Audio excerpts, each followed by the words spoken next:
Welcome back to the channel, everyone. My name's Nick. Dieting analysis paralysis. That's what I'm gonna call this.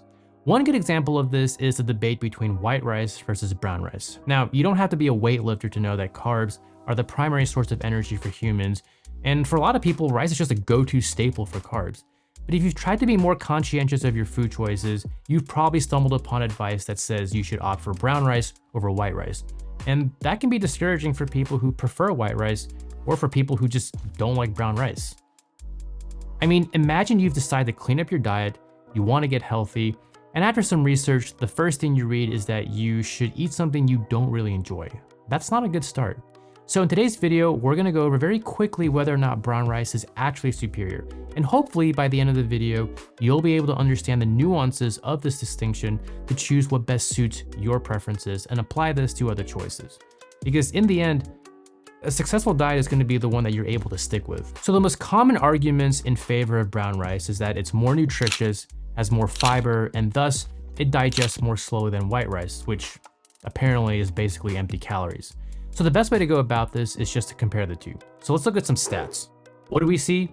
Well, brown rice and white rice have essentially identical macronutrients. Basically, they have the same amount of carbs, the same amount of fat, which is basically negligible, and it's a poor source of protein. So yeah, they are also pretty equal when it comes to calories per serving.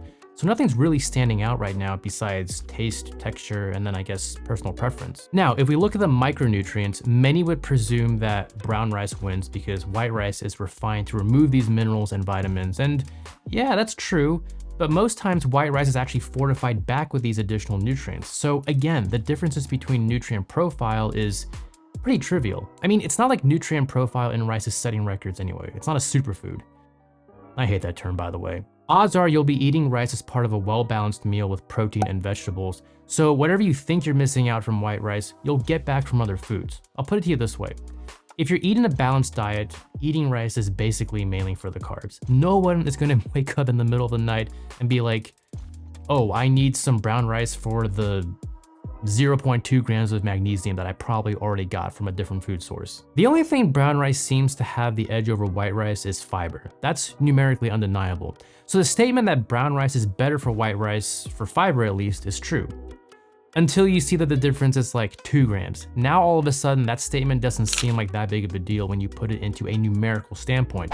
So it's important to examine statements in both a qualitative and a quantitative perspective. Now, I think fiber is very important in the diet for a multitude of reasons, but honestly, I wouldn't suggest rice, white or brown, as a great source. You're honestly better off getting fiber from multiple sources like fruits, vegetables, and other whole grains. And again, if you're eating a well-balanced diet throughout the day, you won't need to worry about getting your fiber from rice. I mean, there are plenty of other sources. I guess the last thing that concerns a lot of people is the slower digestion of brown rice over white rice. And a lot of people look to the glycemic index for support. Well, yes, if you look at any glycemic index, brown rice is lower. But a lot of people don't understand the glycemic index in the first place, or they have a very surface level understanding of it. Now, I'm not saying there aren't consequences for spiking your blood sugar over and over.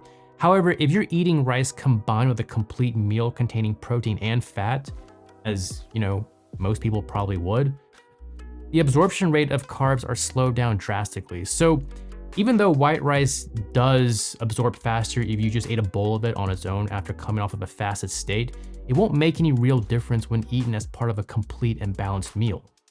All right, so in conclusion, which is better? Well, the answer is really up to you. Which do you like?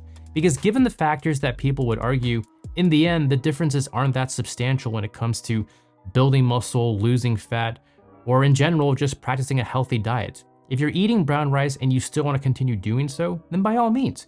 If you enjoy eating brown rice, then great. But if you've been led to believe that somehow the choice between white rice and brown rice makes or breaks your diet, then you're in luck, because it doesn't. I'm not here to say one is better than the other. I'm just saying that in the end, it doesn't make that big of a difference. So the freedom of choice is up to you.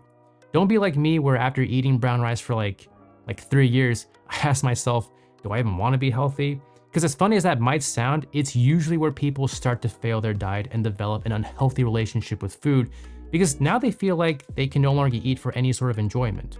So that's pretty much it for this video. Choose what you like and apply this to other foods. I'll see you all next time.